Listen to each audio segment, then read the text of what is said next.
जीते जी सुख शांति चाहिए तो अपना राज लाओ। और राज भी कैसा कि ऐसा चाहूं राज में जहां मिले सबन्नु अन्न और छोटे बड़े सब बसे रविदास रहे प्रसन्न। कि राज ऐसा होना चाहिए जहां कोई छोटा बड़ा ना हो, जहां कोई ऊंच नीच ना हो, जहां कोई भेदभाव ना हो, जहां किसी बहन बेटी का अपमान ना हो, किसी को सताया ना जाए, किसी की हत्या ना की जाए, जहां कोई बहुत अमीर ना हो, जहां कोई बहुत गरीब ना हो, जहां हर आदमी को खाने के लिए अन्न की, तन ढकने के लिए कपड़े की, सर ढकने के लिए छत की व्यवस्था हो। ऐसा राज जिसको कहते हैं बेगमपुरा राज। बेगम का मतलब होता है बिना गम का राज, कि किसी की जिंदगी में कोई गम ना। आज आप अपनी जिंदगी को चेक करोगे तो गम ही गम मिलेंगे, खुशी नाम की चीज भी नहीं मिलेगी, सब गम मिलेंगे। इसलिए मैं आपसे कह रहा हूं वो राज बाबा साहब अम्बेडकर संविधान में लिख के गए कि संविधान के आधार पे कोई छोटा बड़ा नहीं होगा, कोई ऊंच नीच के साथ नहीं कर पाएगा, सब लोग पढ़ लिख के आगे बढ़ेंगे, सबको रोजगार मिलेंगे, सबको अवसर मिलेंगे। लेकिन चोर डकैत और भ्रष्टाचारी लोग सत्ता में बैठे हैं तो गरीब गरीब होता जा रहा है, अमीर अमीर होता जा रहा है। इस व्यवस्था को हमें बदलना पड़ेगा और इसको बदलने के लिए ना हमें लाठी चलानी, ना बंदूक चलानी, ना किसी को बुरा कहना, अपनी वोट से हम इस काम को कर सकते हैं। 19 तारीख को आप पे पहला मौका होगा अपनी ताकत बनाने का कि उत्तर प्रदेश के अंदर हम पहली बार एक ऐसा फैसला लें कि हमारे बीच का, हमारे लिए तन मन धन से समर्पित और जान की बाजी लगाने वाला हमारा भाई चंद्रशेखर आजाद भी अपने पैरों पर खड़ा हो जाए और जिस तरह से वो सड़क पर लड़ रहा है उस तरह से पार्लियामेंट में जाके लड़े। तो इशारा बाबा साहब अम्बेडकर ने किया, उनकी मूर्ति देखी आपने, ऐसा इशारा करते नहीं करते हैं। अब तो विरोधी लोगों ने उनकी उंगली और ऊपर को करवा दी ऐसे। ये ऐसा कुछ नहीं करते, वो इशारा करते हैं। ये इशारा था उनका कि चलो बढ़ो, पार्लियामेंट में पहुंचो, पार्लियामेंट में जाके जहां, क्योंकि वही बनते हैं कानून, वही से लागू होते हैं कानून। सड़क से कोई कानून नहीं बनता, सड़क से कोई कानून नहीं लागू होता। तो अगर अपने लोगों की गरीबी बेबसी खत्म करनी है, 500 रुपए की पेंशन 5000 रुपए करवानी है महिलाओं की, वृद्धाओं की, विकलांगों की, विधवाओं की, तो फिर चलो संसद की ओर।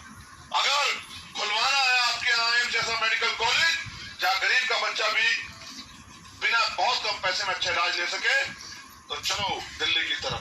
अगर बनवाने अच्छे स्कूल, अच्छे कॉलेज, अच्छी यूनिवर्सिटियां जहां मुफ्त में पढ़ाई हो कि गरीब का बच्चा भी डॉक्टर, इंजीनियर, IAS, IPS, वकील जज बन सके, तो चलो दिल्ली की ओर। अगर हरिद्वार, रोशनाबाद और भगवानपुर की तरफ लगवाना इंडस्ट्रियल एरिया अपने यहाँ जहाँ लाखों बहनों भाइयों को रोजगार मिले, तो चलो दिल्ली की ओर। अगर चाहिए घर में कुटीर उद्योग रोजगार, इससे माँ बहनों को सम्मान से मिले घर में रोजगार, तो चलो दिल्ली की ओर। तो पहले मन पक्का करो कि हमें चंद्रशेखर आजाद को ताकत देनी है, और जब आप मन पक्का कर लोगे तो फिर यहां से एक रोशनी चलेगी और वो दिल्ली जाएगी और दिल्ली से आपके हकों के लिए लड़ाई लड़ेगी, और फिर एक इतना बड़ा परिवर्तन होगा जिसके बारे में आप सोच भी नहीं सकते।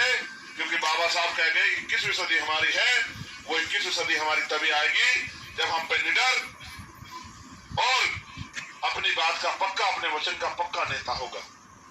जो कि वो कहते हैं जिन पर दल नहीं होता उनका बल नहीं होता, और जिनके पास बल नहीं होता उनकी समस्याओं का हल नहीं होता।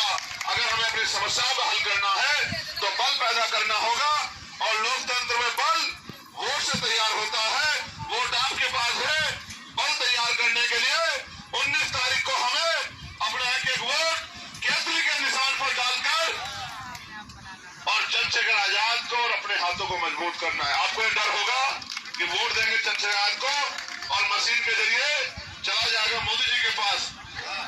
इधर गौर कर लो, बाद में कहोगी मुझे जब मैं जा रहा हूँ कि मशीन का क्या होगा। आप ये कहोगे कि भैया वोट तो दे देंगे लेकिन मशीन से चला जाएगा मोदी जी के पास। तो ये सुन लो, चोरी उसके यहाँ होती है जिसका पहरेदार कमजोर होता है। जिसका पहरेदार मजबूत होता है, क्या उसके यहाँ चोरी होती है? तो आपका पहरेदार बहुत मजबूत है, आपकी एक भी वोट की चोरी नहीं होगी।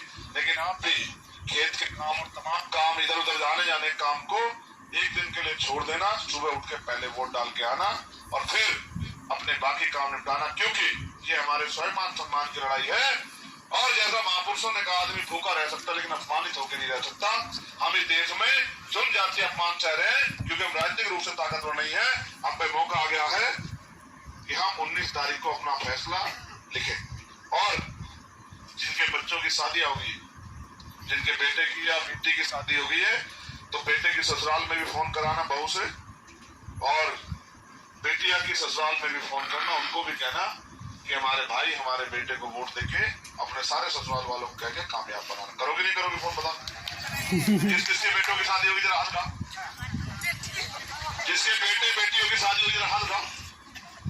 तो सुबह फोन कर देना उनको, बेटियों को। बेटी क्या कहोगी कि अपने ससुर को, अपने सास को, देवर को, जेठ को, जेठानी को, देवरानी को, ननद को, नंदोई को, सबको सारे इंतजाम है हमारे पास। हम पे सारे इंतजाम है, लेकिन आप अपने काम को जिम्मेदार से अदा कर देना। बताओ हमारा चुनाव निशान क्या है? जोर से बताओ।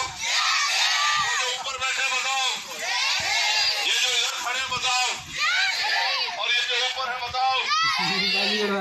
तुम्हारी आवाज हमसे नहीं। बताओ जोर से, क्या है निशान? क्या है निशान? जोर से बताओ। कम से कम पड़ोस के मोहल्ले में दबा